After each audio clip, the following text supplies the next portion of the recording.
welcome back to my channel. So for today's video, gagawa tayo ng iba't ibang klase ng kimbap. Siguro mga 6 na klase ng kimbap. Dahil magpapasok ka na, kaya itong naisipan namin i-vlog. Dahil pwedeng-pwede itong pambaon sa office, sa school, at pwedeng-pwedeng pagsaluhan ng pamilya. So as you can see, marami tayong ingredients dito. Kasi iba-ibang kimbap ang gagawin natin. May explain ko kung paano. So now, ang gagawin muna natin, i-prepare ang ating ingredients sa kimbap bago tayo magbalot. Okay? So let's start! Okay ka naman siya, dear. Kailangan ko lang sa mundo. Okay, pwede.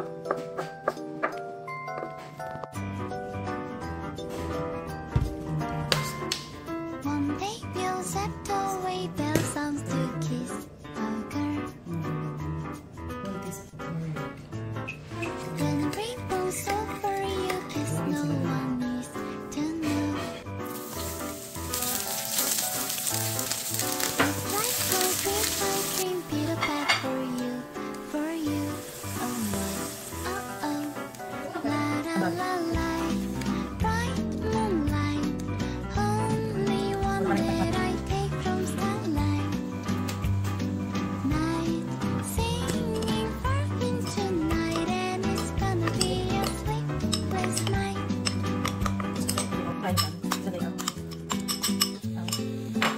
Ito pwede mo i-ano, pwede mo i-ano, pwede mo i-ano.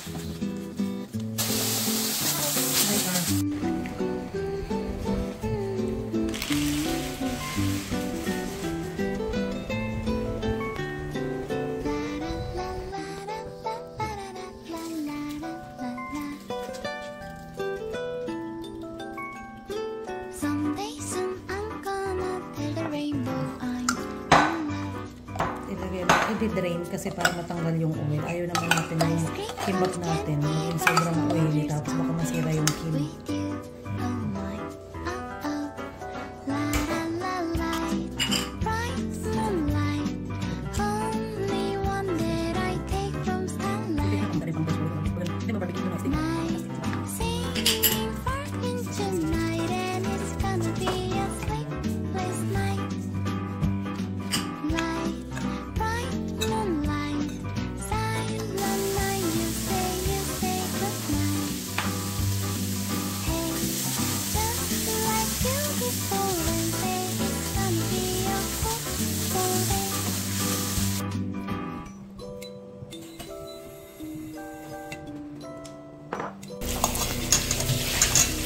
Ulit, pangatid. One day you'll set away bells sound to kiss our So, ayan, tapos na tayo mag-ready ng ating mga ingredients, yung prinay natin at yung ginisa natin at mga hiniwang vegetables. So, ngayon magbabalot na tayo ng kimbap. So, ang gagamitin natin, kim, kaya siya naging kim, and then bap is rice. Ito yung pinaka-main ingredients, kim and then bap. Pwede kayong gumawa ng kahit anong klaseng kimbap. Basta, itong dalawang ingredients na to dapat nandun. Kaya siya naging kimbap. Kim sa kabap. Kimbap. Oh! So anyway, etong gagamitin natin, 10 pieces lang ata to. Ito kasing binili ko, medyo pricey. 100 pieces kasi siya. Ito yung mga ginagamit sa mga restaurant. So, pero meron naman sa mga Korean mart ng ganito lang, mga 10 pieces lang. Okay, so let's start. So, ang una natin gagawin ay yung original na kimbap. Kuha lang tayo ng rice. Etong rice, ang kailangan nyo pong gamitin ay ang sushi rice or Korean or Japanese rice. Bakit po? Ang Korean or Japanese rice po ay sticky. Yun ang ginagamit sa mga sushi. So, yun po ang kailangan nating gamitin. Trinay ko gumamit ng Denorado and Sinandoming. Pwede naman. Pero, iba pa rin kasi yung original na bigas na medyo sticky. So, ayan. Kumuha lang kayo ng parang bumuo lang kayo ng bilog. Bilog. Bagang hinagom sa atin. Spread nyo lang yung rice. Depende po sa inyo ha. May iba po kasi na makapal maglagay ng kanin. Ako po, manipis lang talaga. Kasi marami ako maglagay ng ingredients. For my family, marami ako maglagay ng vegetables. Kaya medyo manipis. Kasi pag sobrang kapal ng kanin, tapos marami kang ilalagay, puputok po ang kim. Mabubutas. So, pag original kimbap, Etong crab meat, hatiin po ninyo kasi marami tayong ingredients na ilalagay. Crab meat, ham, radish, itlog. Yung radish po pala nabibili sa Korean Mart. Merong hiwa na, merong buo, hihiwain nyo pa. Pero kung gusto nyo, syempre, easy ng life, kailangan yung hiwa na. And then, yung original po, may iba pong hindi na gumagamit ng udeng. Pero sa family ko po kasi, mahilig kami sa fish cake. So, maglalagay po ako ng fish cake. Okay? At ang asawa ko po, mahilig sa perella leaves. Then, lalagay tayo ng, okay, kalimutan ko. Ito yung spinach. Yung spinach na to po ay ginagawang side dish. Kung makikita nyo sa mga mahilig magsanggipsal, madalas sineserve sa restaurant ang spinach na side dish. Ito pong ginamit ko today ay local, binili sa SM, hypermarket. Pero kung makakabili po kayo ng spinach sa Korean Mart, mas maigi. Medyo magkaiba po sila. Yung local kasi, napansin ko, ang dami niyang stem na medyo matigas. Pero yung Korean spinach, 30 seconds lang, done. 30 seconds mo lang i-boil. Pero itong local, binoil ko siya ng mga 1 to 2 minutes. So anyway, naglagay na tayo ng spinach, maglalagay tayo ng carrots. Sabi ko nga po sa inyo, marami akong maglagay ng vegetables kasi 'di ba, mahalaga 'yan sa health. So, and then pipino. Etong carrots and pipino po, grenade natin kanina. Gamit ang slicer, pero pwede nyo pong hiwain ng manual. So, and then we're done. Kuklose lang natin. Ito po pala, pwede kayong gumamit ng sushi mat. Pwede rin pong kamay lang. Ipapakita ko lang po sa inyo kung paano mag-roll ng gamit. Kasi, di ba, yung iba sa atin, wala naman talagang sushi mat. So, tipid na rin. Kaya naman talaga. Pwede kayong maglagay ng foil sa ilalim, gawing sushi mat. Pwede rin naman kamay lang. Ayan, i-roll nyo lang ng ganyan. Ayan. I-roll. Okay, diinan lang pagkaka-roll. Diinan pero ingat po ha, yung tansyadong diin kasi baka pumutok naman po yung kim. Okay, tapos dito sa dulo, parang lumpia. Ito po, tubig po ito, tubig. Parang lumpia, lagay ng water. Ayan, and then roll. Okay, roll lang. Ayan. Pagka-roll po, ito tip ng asawa ko. Sa asawa ko to natutunan. Pagka-roll po natin, yung sesame oil na lagi natin ginagamit, hanap ka ng brush. Kung walang brush, gamitin ng kamay. Kamay. Haplusan po ang kim pagkatapos balutin. Mas masarap, mas maaroma. Okay? Kung meron ganito, pwede naman. Social. Pero pag wala, gamitin ng kamay. Paalala lang po, syempre, maghugas ng maigi. Ayan. Okay? Mamaya na po natin ito hiwain kasi gagawa pa tayo ng ibang kimbap. So, ito po ang original.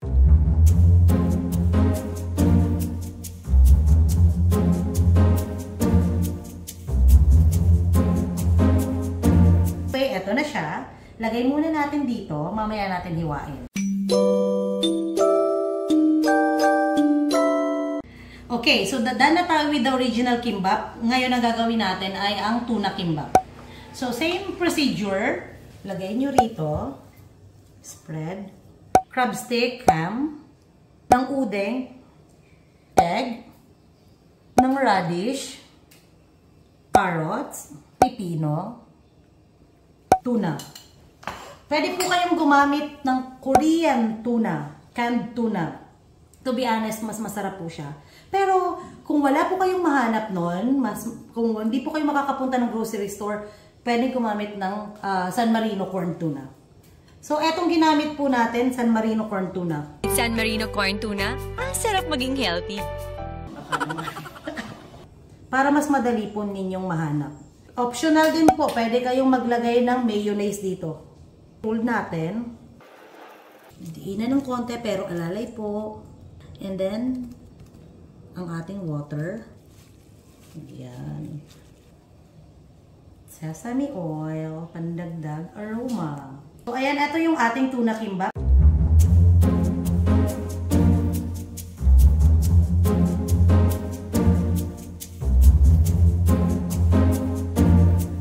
lang natin ulit.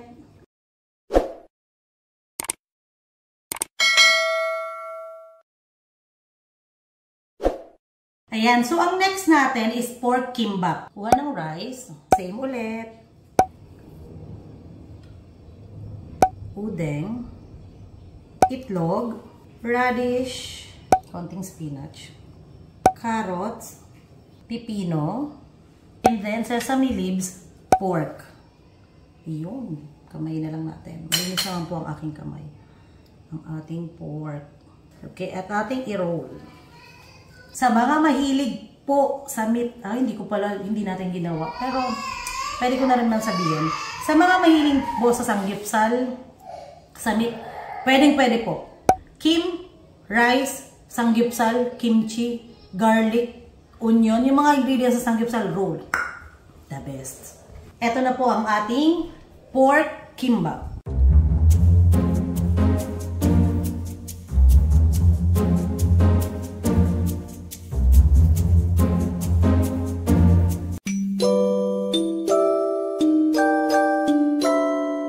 Natin is vegetable kimbap. So, kuha ulit. Sesame leaves, spinach. Ito po yung ginisa natin kaninang mushroom. Radish. Carrots. Damihan nyo na lang po yung carrots. Pipino. And then roll natin. Oil. So, ito na yung ating vegetable kimbap.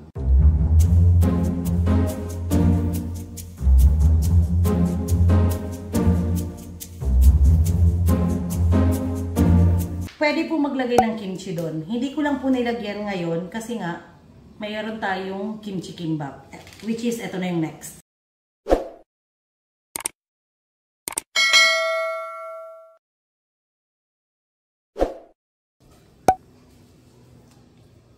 So, ito yung kimchi kimbap. Gumagamit pa rin ako ng, diba? Ayan, ham, udeng, itlog, radish, carrots, pipino, yung ginisang kimchi. So, ayan, i-roll lang natin. And then, lagay tayo ng kimchi kimbap.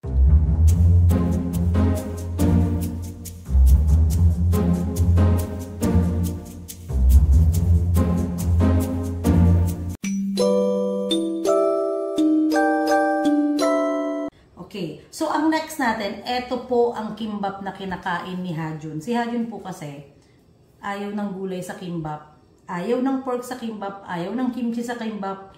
Ang tanging nilalagay lang niya ay ito, kanin. Udeng, dalawang udeng po, kasi nga po si Hajun, wala nga po mga gulay, so dinadamihan ko na lang ng ganito. Isang buong crab, dalawang itlog, dalawang ham. Pwede pala, nakalimutan ko lang, magdagdag ng sausage ha, dito. Hajun's kimbap. Hindi ko alam kung anong tawag dito. Sa kimbap naman, ang main ingredients ang pinaka-importante, which is the kim and then the rice. Anything na ilagay mo, kimbap yun. Bahala ka kung anong gusto, bahala po kayo kung ano po yung gusto nyong ilagay na ingredients. Katulad ng kay Hajun, walang gulay, walang lahat. Crab stick, ham, udeng, which is fish cake, and then egg lang. Dinagdagan ko na lang para kumapal.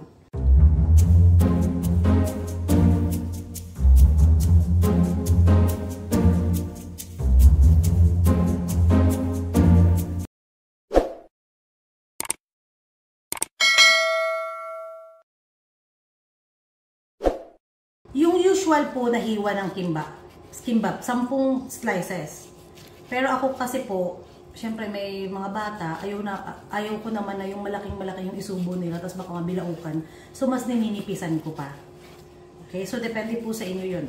Minsan naman po, ginagawa namin, niro-roll ko lang po ito sa foil, kinakain lang nila. Yung wala hindi hiwa, kinakain lang nila. Anyway.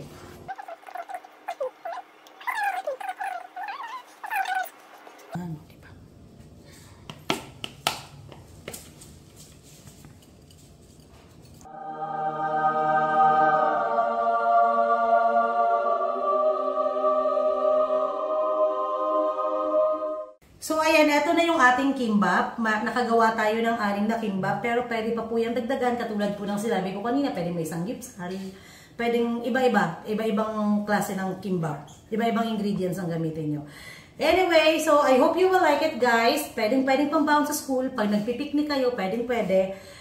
And see you on my next vlog. Bye!